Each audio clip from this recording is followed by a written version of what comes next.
Hi guys, welcome back to the channel. I'm Nick Reeves, and in this video we're talking about these little things. This is a Mills 7.5.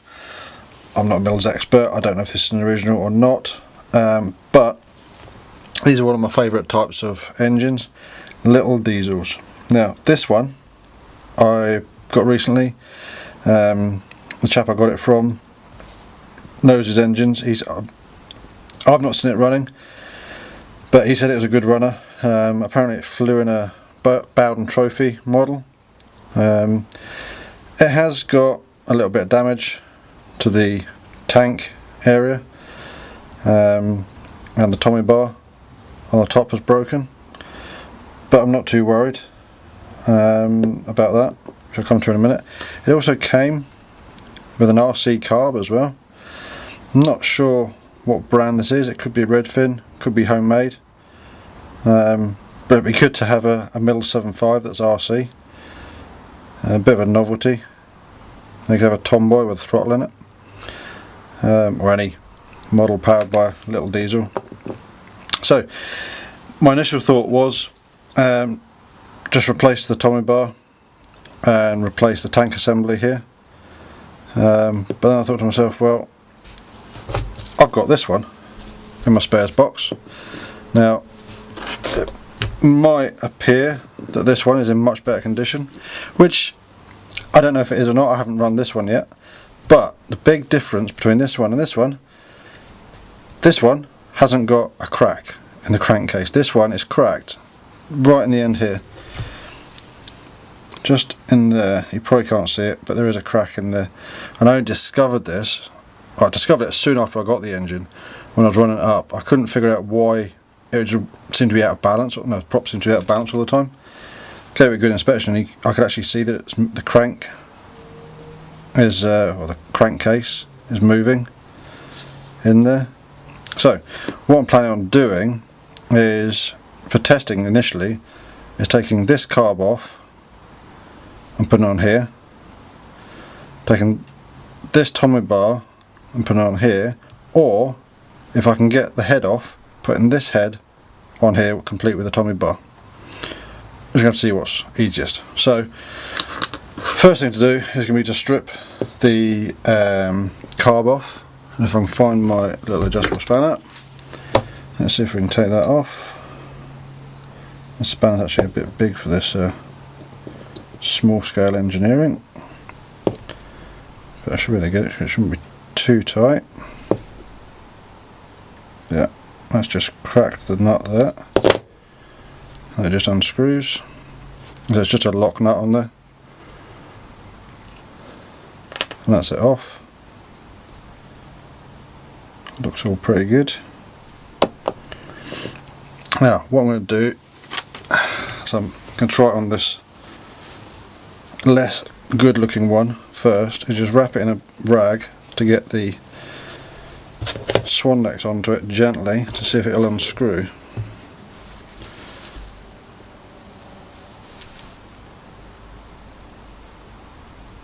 And it has, hopefully without damaging the head. There we go. Let's just unscrew it nicely, and there you have, that's the contra piston sat there. That's sitting there nicely. It all looks really nice in there.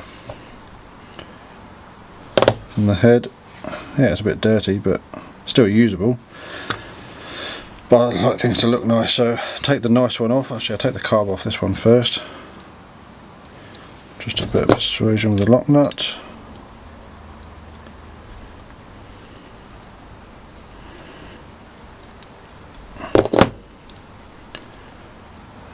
You can actually get, this is what I believe to be a free flight tank. It's slightly tapered, so it's hasn't got as much duration because obviously it can't hold as much fuel.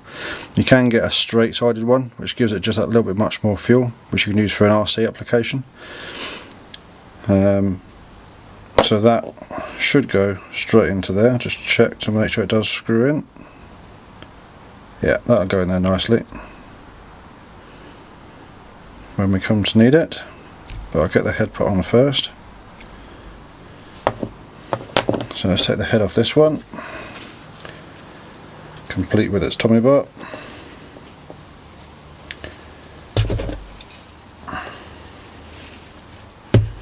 That's going to be the best way of doing this. Hold that there.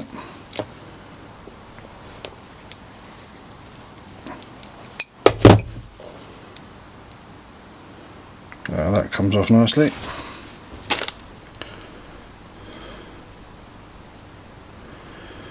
Let's see what we've got in here. Oh, that looks manky in there. I don't know if that's just caster, if that's actually metal filings. But either way, it's just up inside the cut in the head that I'm looking for at the moment.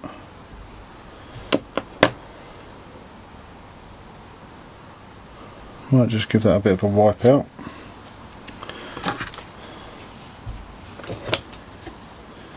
Get all the rubbish out of it, or some of the rubbish out of it anyway.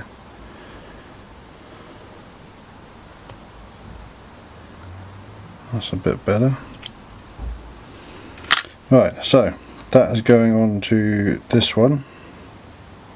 Just check, make sure it's not the one with a broken crankcase even. Yep, that's the broken crankcase one. Let's put this back on, just simply screw it on.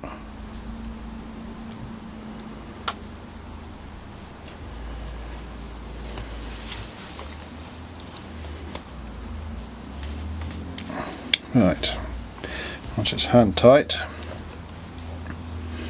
get the rag around it, and the Swandex. What I'm going to do is put my finger on it to see if I can feel it turning. That's turning nicely onto there.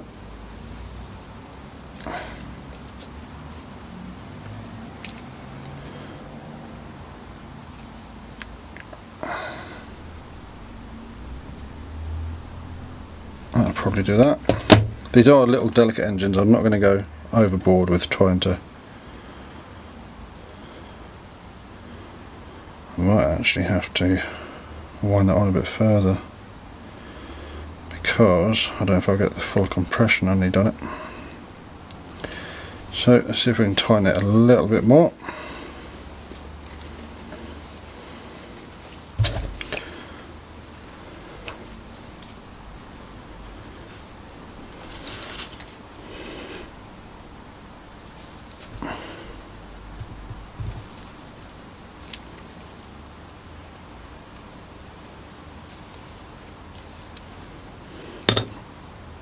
I think we might just be slipping on the rag. Yeah, that's not tightening up anymore just now. Yep, that's as tight as that's going to go. So we should be able to get some adjustment on the compression there. I hope so anyway. If not, we have to experiment again and see what we get. So that's that. Let's put the known good carb on.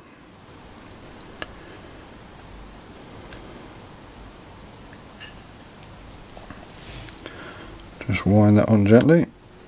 So that's not going to go there, so just wind the lock nut in.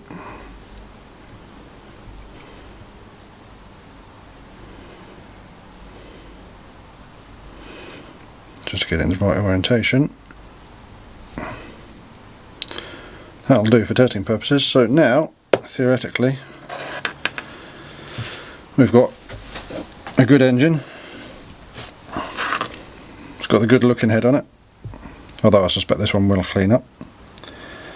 And we've got a pile of spare parts. That carb I'll probably be able to use. I'll be able to take the lock nut off the bottom, take this plate off, and use it on as like a normal carb with a separate tank, external tank. And obviously we've got this RC throttle. I'm really looking forward to trying that because I think that would be really good to have. I think that's been assembled wrong. I think that'd be really good to have an RC carb on a little mills. See, it doesn't seem as though it's getting much air through that, but who am I to say? I can see, just looking in the Venturi, I should see daylight through it, and I can't see daylight through in any position, which seems odd.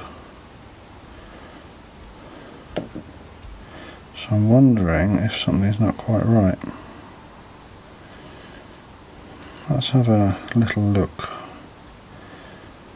see what we've got. So put the engine to one side. So that's fairly standard needle. So I need to get my smaller tools for doing this. Really, this is too big.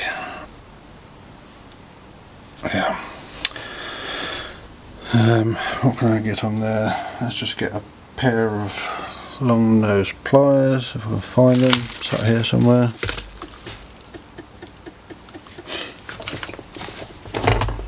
Yeah, these will do. Right, these aren't the right tools for the job, but we will get it.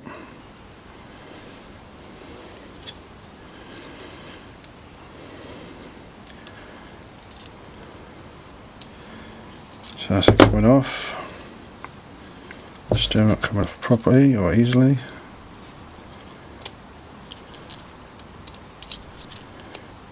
But it is coming. It's good that it's stiff because it means it won't undo in flight.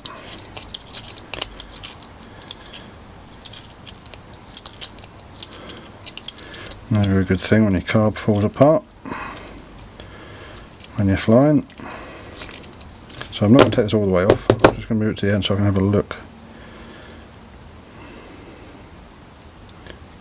Actually, I might have to take it a bit further than that.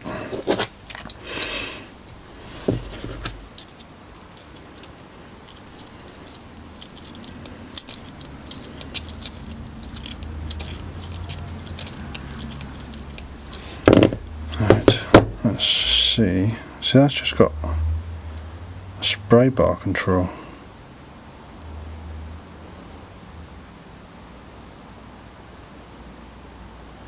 Not really understanding this just now. Let's take this all apart. Little bush in there. That's actual needle valve and spray bar assembly. So in there, if it'll come out or not. Oh, it's probably held by that screw. Right, now I can see daylight through there. And I can rotate it.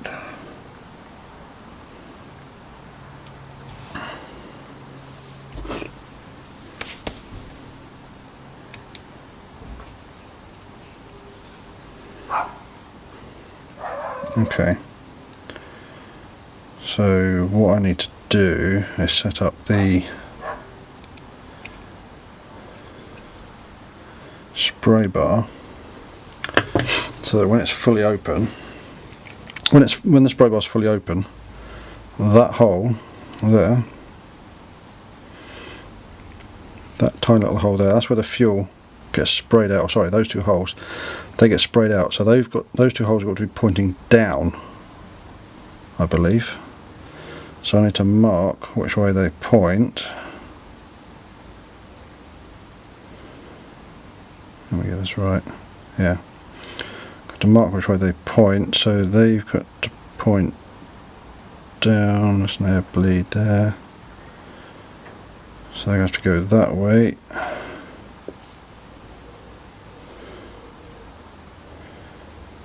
Like that.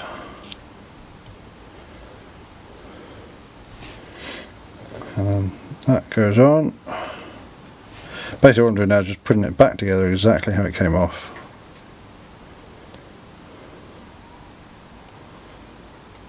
Keeping everything in the same orientation.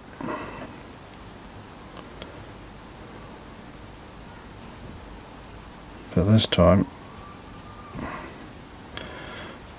I need to get a pen or a marker or something. Sounds like we're being joined out in the workshop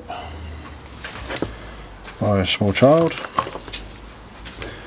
Yep, one small child is here.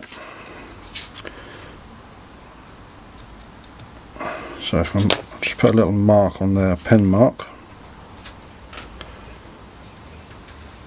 What I'll do is I'll hold them with the pliers, actually wind it on.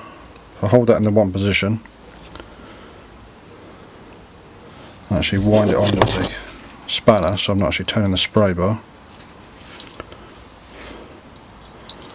I should then keep the orientation of those holes where I want them.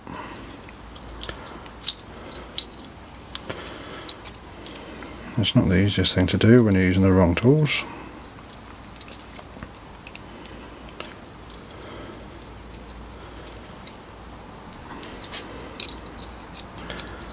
But so it's very important to keep the orientation of that spray bar, because if those holes are pointing in the wrong direction, I found that quite a few engines I've stripped down, those holes actually point out of the carb.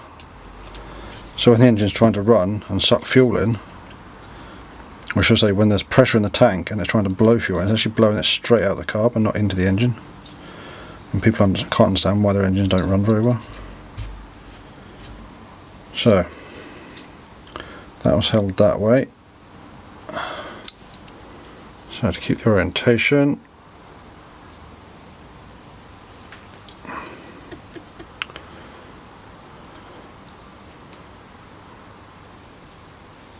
nearly does it.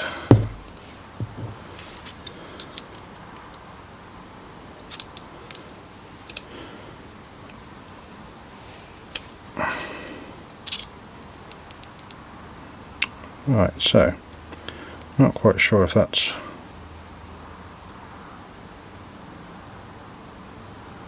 the orientation there. That should be the throttle open, which it is. That's closed. Still quite a lot of movement across the way, so I wonder if that needs to go a bit tighter. Right, let's see.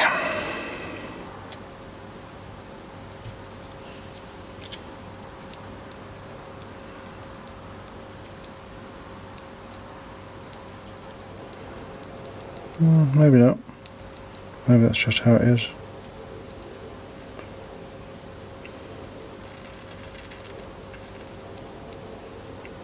What we'll do is tighten up that screw again for where it was.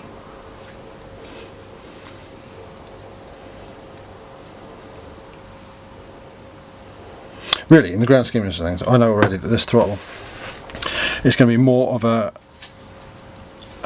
what's the word? It's not going to be a throttle. It's not going to throttle that well. Diesels of this size don't throttle perfectly. This is almost going to be more of a throttle cut than a throttle control. I'm kind of intrigued to know why that's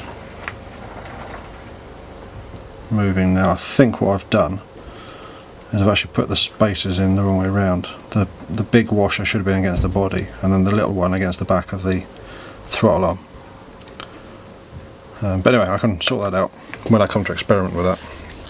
So I put the needle valve back in so it doesn't get lost. Okay, spot the deliberate mistake, put it in the correct side.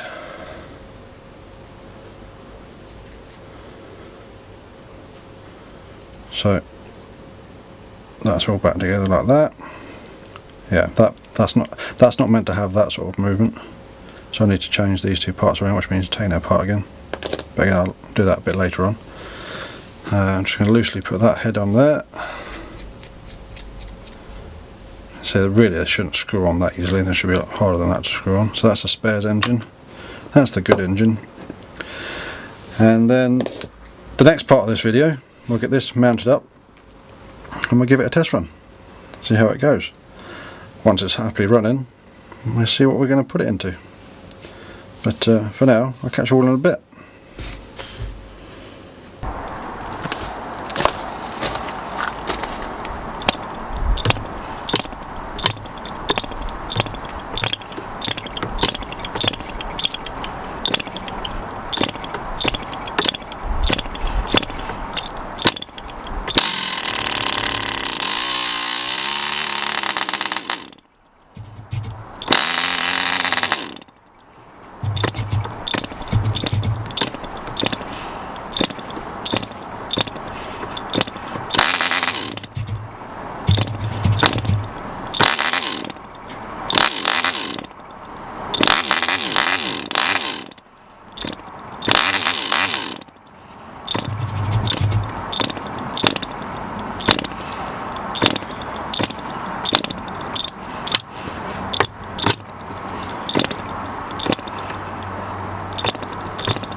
So there you have it.